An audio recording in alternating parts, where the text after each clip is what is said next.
दोस्तों, ईरान ने जो कहा था वो आखिर कर दिया है। ईरान ने पेट्रोकेमिकल फैक्ट्री और ब्रिज पर हुए हमले का बदला ले लिया है। दो बड़ी खबरें सामने आ रही हैं। एक ब्रिज ऑफ अमेरिका पर धमाके की है, तो वहीं दूसरी तरफ सऊदी अरब में मौजूद पेट्रोकेमिकल फैक्ट्री पर हमला हुआ है। उस फैक्ट्री पर हमला हुआ है जो कि सऊदी अरब की हार्ट यानी कि दिल मानी जाती है। दोनों खबरें बताते हैं जल्दी जल्दी से।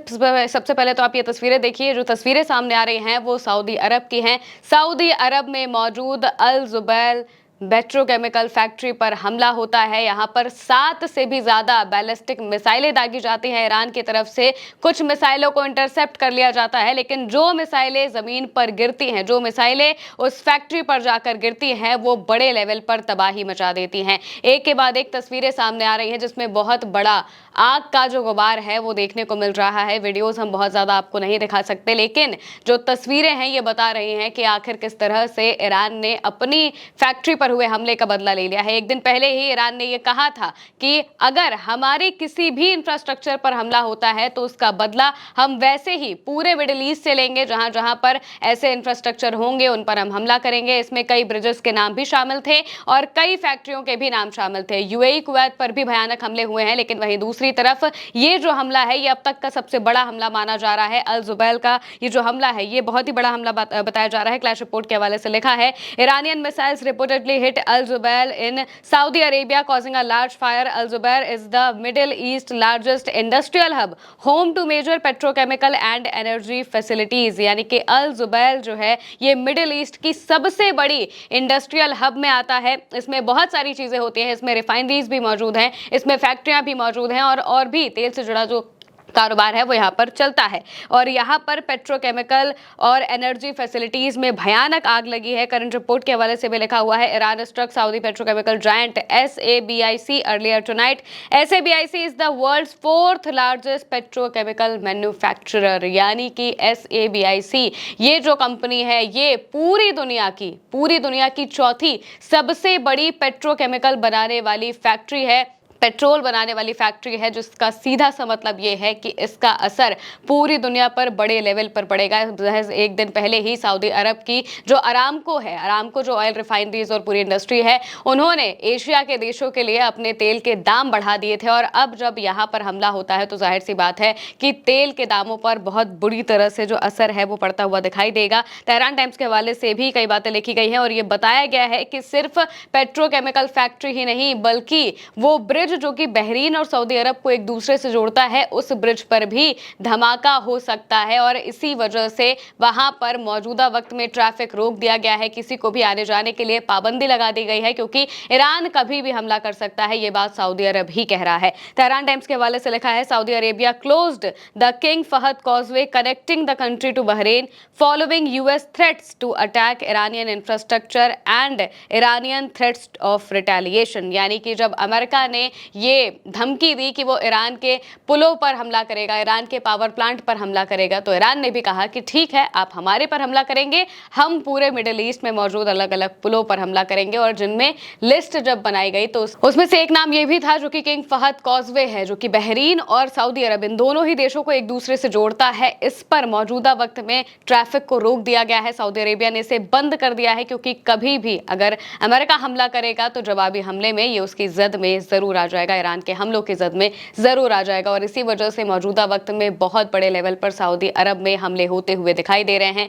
यूएई में भी हमले हुए थे, कुवैत में भी हमले हुए थे और वहां पर भी इसी तरह से ऑयल फैसिलिटीज को निशाना बनाया गया था। और अब ईरान ने साफ तौर से कहा है कि अगर हमारे पावर प्लांट्स पर निशाना बनाया जाएगा तो हम भी मिडिल ईस्ट में मौजूद अलग अलग पावर प्लांट को पूरी तरह से तबाह कर देंगे। अब दूसरी खबर पर आते हैं। दूसरी खबर सामने आती है ब्रिज ऑफ अमेरिका की। एक तस्वीर सामने आई है, वैसे तो बहुत ही भयानक वीडियो है, जिसमें एक फ्यूल टैंकर पर ब्रिज के ऊपर आग लग जाती है। अचानक से धमाका होता है और फिर आग का बहुत बड़ा गुबार उस पूरे ब्रिज को अपनी चपेट में ले लेता है। कई लोगों के घायल होने की खबर सामने आई है। ये bridge of America Panama city के अंदर है, पनामा सिटी में मौजूद है ये ब्रिज ऑफ अमेरिका। इसे अमेरिका की ही गवर्नमेंट ने 90s के वक्त बनाया था, जब वो पनामा कनाल को पर उनका जो नियंत्रण है वो उस वक्त था। और उसके बाद जब पनामा सिटी बनता है, उन्हें आज़ादी मिलती है और फिर बाद में पनामा का जो कंट्रोल है वो उनके हाथ से चला जाता है, अमेरिका उससे वहां से हट जाता है। लेकिन उनका ये जो पुल है, इसका नाम ही ब्रिज ऑफ अमेरिका रखा गया है, क्योंकि ये अमेरिका द्वारा ही बनवाया गया था और इस पर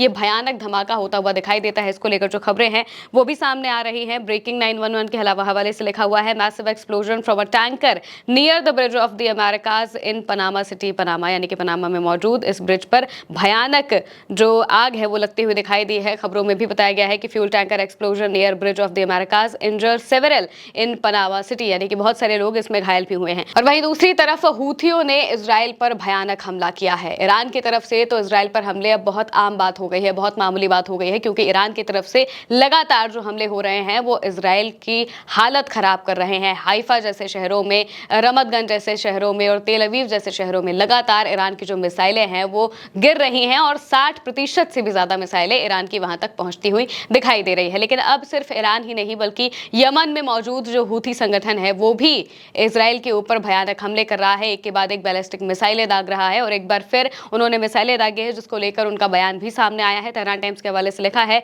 Yemeni army spokesperson Yahya Saree said armed forces launched a coordinated strike with Iran and Hezbollah hitting की Israeli military targets in southern occupied Palestine with multiple cruise missiles and drone, यानी कि क्रूज मिसाइल और drone के जरिए Iran और Hezbollah के साथ मिलकर एक ज्वाइंट ऑपरेशन के तहत इजराइल पर भयानक हमले किए गए हैं। मिलिट्री टारगेट्स पर निशाना बनाया गया है और वहां पर भयानक तबाही होती हुई दिखाई दी है। वहीं दूसरी तरफ डोनाल्ड ट्रंप लगातार अपनी डेडलाइन दे रहे थे ईरान को। कहा था कि मंगलवार को सुबह 8 बजे तक हम ये काम करेंगे कि मौजूदा वक्त में जो ईरान के अलग अलग जो मिलिट्री इंफ्रास्ट्रक्चर है, उनके जो ब्रिजेस हैं, मिलिट्री इंफ्रास्ट्रक्चर नहीं बल्कि ब्रिजेस और पावर प्लांट का उन्होंने जिक्र किया था और कहा था कि हम इन्हें उड़ा देंगे, पूरी तरह से तबाह कर देंगे। अब ये खबरें सामने आ रही हैं कि ट्रंप अपनी डेडलाइन को एक्सटेंड कर सकते हैं। शुरू से ही वो यही करते आ रहे हैं, बार बार वो ईरान को धमकी देते हैं कि हम 48 घंटे में तुम्हारे पावर प्लांट उड़ा देंगे, उसके बाद फिर वापस से अपनी धमकी वापस ले लेते हैं। या तो कहते हैं कि 5 दिन का सीज फायर हो गया, या फिर कहते हैं कि हमारी बातचीत अच्छी चल रही है, या फिर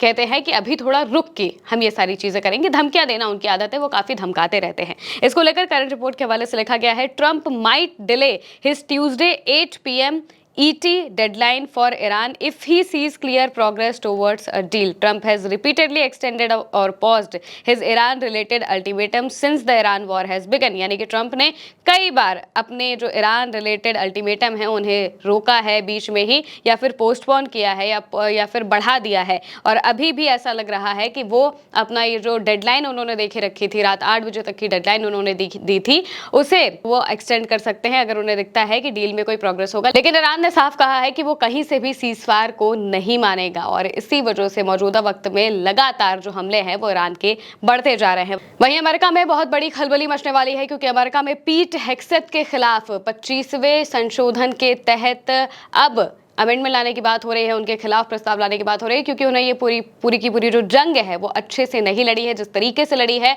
उससे अमेरिका को बहुत ज्यादा नुकसान हुआ है। इस वजह से अब उनके खिलाफ प्रस्ताव लाया जाएगा। हालांकि प्रस्ताव ट्रंप के खिलाफ भी लाने की बात हो रही थी। अब ये देखना होगा कि अमेरिका की राजनीति कैसे इस एक जंग की वजह से बदलती है। फिलहाल के लिए मेरे साथ इस खबर में इतना ही। आप देखते रहिए उल्टा चश्मा यूसी। मैं हूं महिमा, नमस्कार।